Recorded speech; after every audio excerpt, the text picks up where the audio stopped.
Welcome back, guys, and yes, I am such a jackass that I have to, when I work on this in the rain, I have delayed and procrastinated, and I don't get my garage clean, and now I'm down to crunch time and I'm having to work on this in the rain.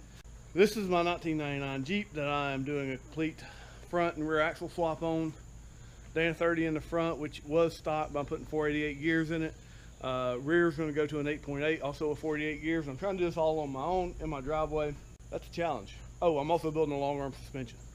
So it's been like this, raining now for quite a while, and for the last several days. And I've got to have this Jeep ready for Jeep Fest, which is coming up in about 2 weeks in Jasper. And it's going to be crunch time because I've only got about three or four more days total to work on this. And I still haven't even started on the rear or the SYE slip yoke eliminator. So let's see what I've got. Guys, you can see I built the long arms. I kind of built the long arms. I built the bottoms, the lowers. I didn't build the uppers. I bought those. I did buy standard uppers. These aren't designed for a long arm, radius arm style suspension. You can see the head is just slightly angled.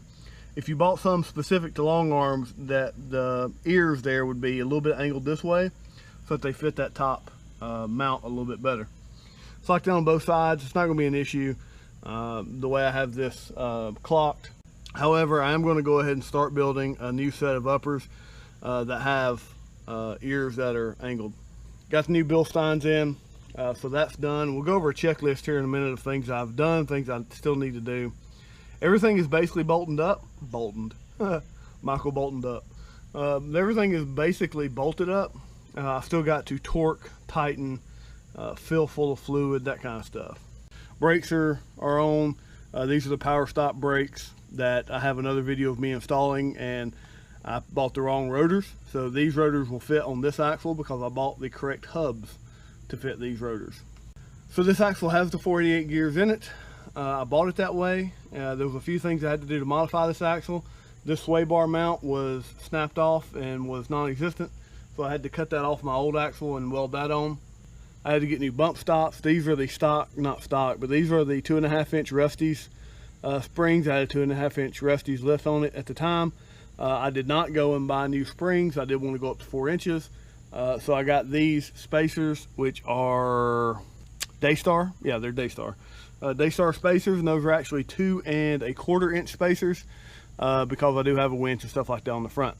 I'm going with 1 3/4-inch Rubicon Express spacers on the rear, so that'll give me a 1/2-inch difference, and that should accommodate any rake that I did have. I did get an adjustable front track bar from Rubicon Express, and that is mainly bolted up. I still have to tighten this. I did have to ream this to get that in place, and I'll show a video of that.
Hopefully now you can see how it will mount.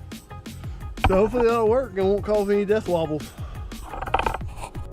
So I've still got to re-grease everything. I've got to, there's still a lot to do, a full day, and it's on and off raining. So we'll see. I do have some, I have to paint this frame. I do have a little bit of frame damage on the other side from some rust. We'll talk about that probably in a later video. So if you're taking on a project like this, by yourself especially, in your driveway, you need to be making checklists so you can ensure that everything gets done. However, make sure that you're also smart enough to include everything on the checklist, because you might get done with the checklist, and if you forgot to put something on the checklist, then it won't get done. You'll think you're done. I've gone through and looked at everything that I need to do, and here's the checklist I made last night, and let's see what I have done so far today. So I've been able to mount the shocks. That's done. I have not mounted the drive shaft. I have mounted the steering dampener. I have not adjusted the track bar.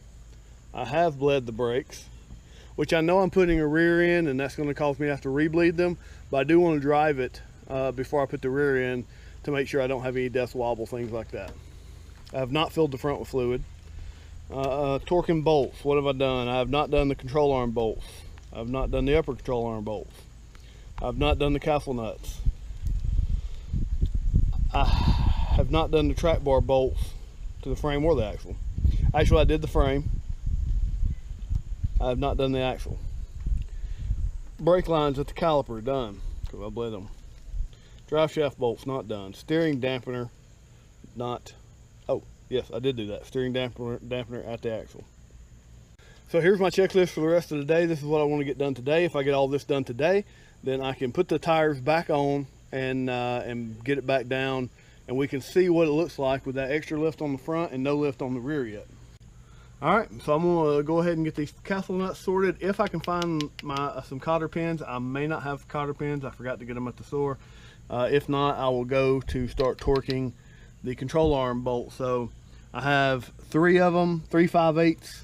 So I've got this one, and this one. So, I mean, I'm not going to tighten them so tight that I risk damaging anything, but I will get them as tight as I can by hand. I would assume probably about 150 pounds of torque on each one. Still have to torque, I don't have this on my list, I still have to torque these axle nuts, which go to 150 pounds as well, I believe, and then I need to put the pin and the cap in.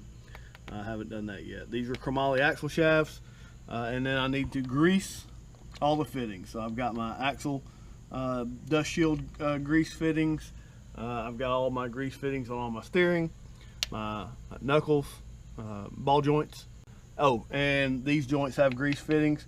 These are trail joints, so you have to be careful not to over grease them, because it will damage them. So I'm just going to put maybe a pump of grease each. They are brand new, so it shouldn't be an issue. Then I've got to paint the frame where I welded on it, where I ground off and welded on it, and this bad boy will be ready for the road.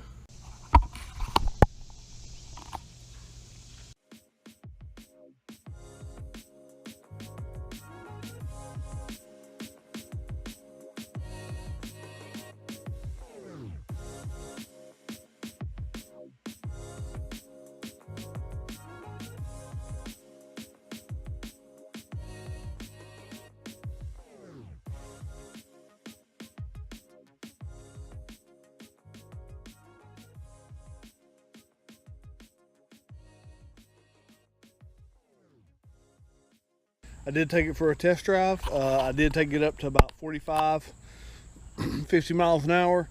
Rode fine. I am going to have to maybe set the toe. The toe might be slightly off.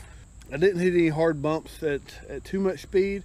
Hit a couple bumps at 45, 40 mile an hour or so. No death wobble there. I know a lot of death wobble doesn't rear its head until you get up to about 60. So I didn't get up to 60 because I didn't take it out on the highway. I did. Where the hell did all that mud come from? I must have went to a puddle. But I did drive it around a good bit, and it seemed to drive great. I may have the camber. I may have the caster a little bit off because it does wander just slightly more than it used to. And I know that's mainly a caster setting. It doesn't really wander at all, but you know, it does feel a little bit looser than it did. Obviously need new tires. But I've checked everything over. I haven't retightened everything, but I did check everything. I didn't see any big issues. Now I have started working on the rear. I have PV blastered all the bolts, if that's the word, and started getting those ready to take off. You can see that it is substantially higher in the front now than it was. The Jeep had a rake to it of at least 1.5 inches or so, 2 inches, or nah, not an inch, maybe 1.5 inches. It had about 1.5 inches of rake before. Now it obviously has about 1.5 inches of what's anti-rake, whatever that is.